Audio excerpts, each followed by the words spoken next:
সপ্তদশ বাৰ্ষিক ৰঙালী বিহু সন্মিলনৰ তৰফৰ পৰা আপোনালৈ শুভেচ্ছা ও ওলগ জ্ঞাপন কৰিছোঁ। জীৱনৰ শৈশৱ কালৰে পৰা সংগীত সাধনা কৰি এজন প্ৰতিষ্ঠিত কণ্ঠশিল্পী হোৱাৰ আপোনাৰ যি সপোন, সেই সপোন আজি যেন বাস্তৱিত হৈছে।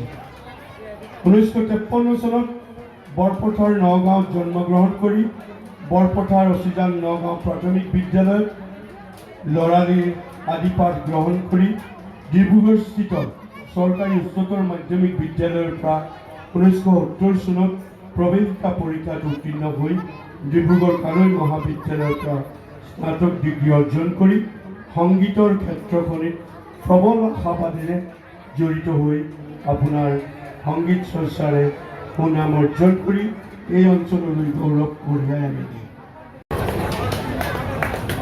আৰু এই আপাৰতে এটা কৃষকৰ জাপিৰে এই অভাজনে জ্যেষ্ঠজনক 14 বহাগত সম্ভাষণ জ্ঞাপন কৰিছোঁ। ইয়াৰ পিছতে এখন অংগবস্ত্ৰ পৰিধান কৰিবলৈ আহ্বান জনাইছোঁ ৰূপজ্যোতি বৰা গগৈ। পৰৱৰ্তী পৰ্যায়ত এখনি বিহুৱানেৰে সম্ভাষণ জ্ঞাপন কৰিব অৰুণা ফুকনে।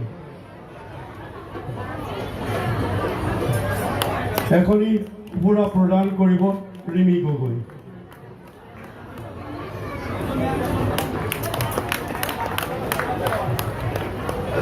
ইতিমধ্যে আমি ভবাৰ দৰে এই সম্বৰ্ধনা কাৰ্যসূচীটো সফল সমাপ্তি ঘটিছে। সময়ৰ প্ৰতি আমি বিশেষ লক্ষ্য